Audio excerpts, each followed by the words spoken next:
Hai, saya Tony Bertiolios. Welcome to Crab Crab Aquatic. Crab Education hari ini kita akan berbicara mengenai kepiting molting.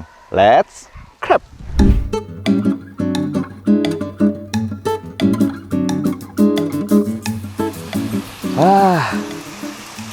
Aduh, hari ini banyak nih panenannya. Bisa lihat guys, lihat. Ini hasil panenan dari kita ambil di tambak dengan sistem tradisional. Cuma kita nggak bicara sih hari ini mengenai tradisional, tapi Anda bisa lihat nih, dari tradisional aja hasilnya seperti gini. Nah, yang kita akan bicara hari ini, yang seperti saya ngomongkan dari awal, itu adalah kepiting molting. Nah, apa sih kepiting molting itu? Kita lihat dulu ya, namanya kepiting molting, supaya Anda lebih ngerti gimana membedakan antara kepiting dan namanya kepiting molting. Karena banyak orang sih, sampai sekarang belum paham loh, kepiting itu bisa molting. Jadi, saya akan ambil ya. Semoga nggak kecapit. Oke. Nah, yang kita keluarkan pertama ini adalah kita sebut namanya kulit hasil moltingannya dia. Jadi ini kulit yang lama. Nah, ini dia kalau sudah Anda menemukan seperti begini, itu berarti kepiting ini sudah molting, sudah berganti atau sudah melepaskan kulit yang lama untuk menjadikan badannya lebih besar. Ya, jadi proses molting ini adalah proses kepiting itu ingin besar. Jadi bukan kayak binatang-binatang pada umumnya ya. Mereka kalau besar itu besar bersamaan dengan badannya semua. Tapi kalau kepiting, dia kalau membesar, dia harus membuang kulit yang lamanya dan dia membentuk kulit yang barunya untuk menjadi lebih besar. Nah, kita lihat ya. Ini kulit yang lamanya dia. Oke, sekarang kita lihat kepitingnya seperti apa. Wow. Oke, Anda bisa lihat ini perbedaannya. Dari ukuran capitnya, Anda bisa lihat perbedaannya lebih besar. Dan ini kalau kita lihat dari keempukannya, kayaknya kepiting ini barusan molting tidak lebih dari 3 jam. Jadi masih sangat lembek sekali. Lihat ya. Kita lihat, mungkin Anda bisa lihat ya, capitnya masih bisa saya main-mainkan. Nah, masih bisa saya main-mainkan. Ini masih empuk banget. Jadi dia barusan molting.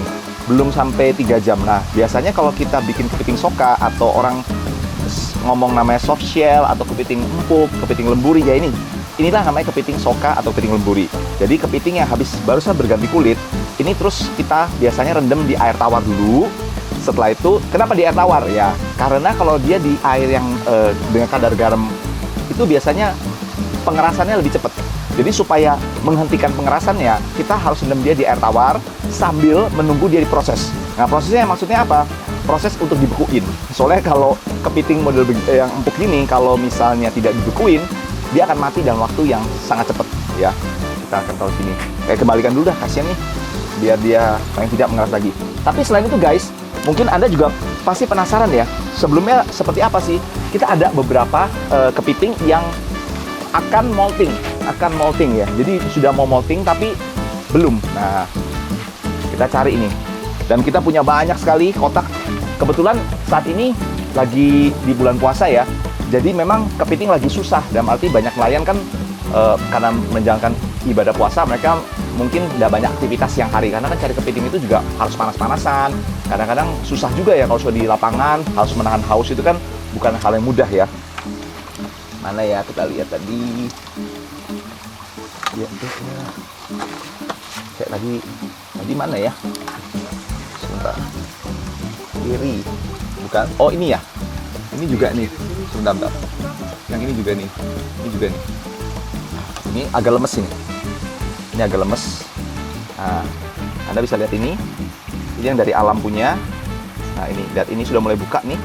Nah, kulitnya sudah mulai buka, dia mulai terbuka nih. Nah, ini dia sudah mulai akan melepaskan kulit ya. Proses untuk melepas kulit ini rata-rata butuh sekitar 3 jam. Kita bisa lihat ya. Jadi kalau kepiting mau molting, dia akan buka dari bagian belakangnya dulu. Buka bagian belakangnya, terus dia akan mengeluarkan, dan bagian paling terakhir adalah capit. Nah, ini saya taruh dulu karena dia masih lemes sekali. Oke. Oh, yang lebih lucu ini guys. Nah, ini sih mungkin kayaknya patah ya. Nah, ini kulit lamanya dia, dan ini sudah ada kulit barunya, empuk banget. Nah, tapi kelihatannya kalau lihat ini rasanya dia molting gagal. Ini bakal molting gagal. Jadi dia sudah mengalami cedera banyak, sehingga rasanya gagal molting harus dilakukan. Ibaratnya bahasanya operasi deh untuk melepaskan kulit lamanya. Ya. Tadi yang mana Pak? Yang ini? Ini dia.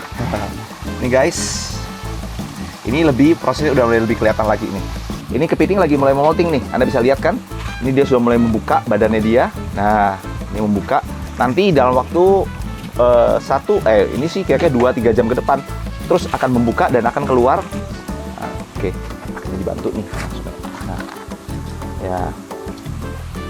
Jadi momen-momen gini susah loh kita temukan. Umumnya sih kepiting kalau mau molting itu malam hari. Jadi kalau yang siang-siang hari ini agak jarang kita temukan. Jadi kalau kita lihat ini kesempatan menarik sih, bisa lihat proses molting kepiting. Ya kalau mau sabar lagi, nunggu kira-kira 3 jam baru dia selesai.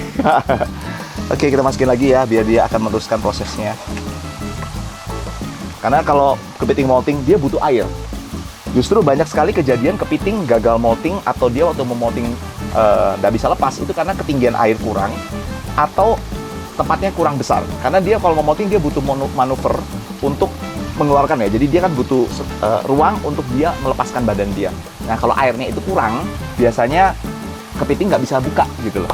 Oh ya, dalam hidupnya kepiting itu bisa molting antara 17 sampai 20 kali. Umur kepiting itu bisa 4 tahun. Mulai usia 7 sampai 12 bulan kepiting betina sudah mulai bertelur dan bisa mulai dibuahi. Makanya kenapa ya kalau kita lihat di alam kepiting itu banyak banget, karena kepiting itu cepet kawinnya.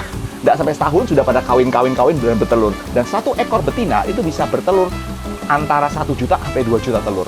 Dan yang survival, persentase antara yang di alam setelah dia bertelur itu yang bisa berhasil sampai dewasa itu antara 5 sampai 10% ya.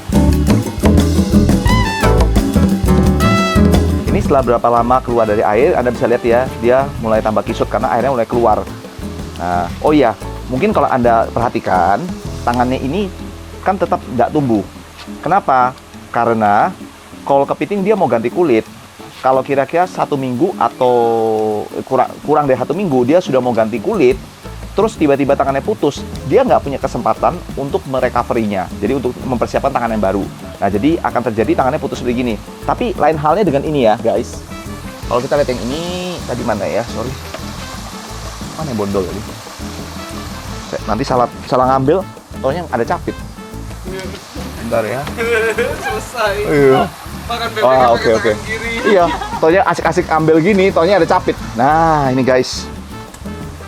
Nah, ini dia dia sudah mempersiapkan tangan yang baru nih. Nah, jadi kalau ada tangannya gini, biasanya nanti kalau dia pas molting, tangan ini akan tumbuh. Tapi tidak dengan tangan satunya. Nah, ini tidak dia belum sempat mempersiapkan sudah putus. Ini jadi yang akan tumbuh adalah kakinya ini akan tumbuh. Ini akan tumbuh, sedangkan yang tetap tidak ada ini nggak akan tumbuh karena dia putus di saat dia sudah mau molting. Jadi dia tidak punya kesempatan untuk mempersiapkan tangan barunya nih. Nah, ini tangan barunya guys, lihat ya. Kepiting itu kalau dia mau ganti kulitnya ya, dia kecil nih, kayak balon. Jadi begitu dia lepas, dia akan mengembang sampai ukuran yang semaksimal mungkin. Setelah itu baru dia mengeras. Nah, jadi ini adalah tangan-tangan yang kepitingnya sudah mempersiapkannya untuk dia molting. Kalau sudah lihat kayak gini, sudah sebesar ini, tidak lebih dari 1 minggu, ini pasti sudah molting. Ya, jadi kita bisa lihat bakalannya.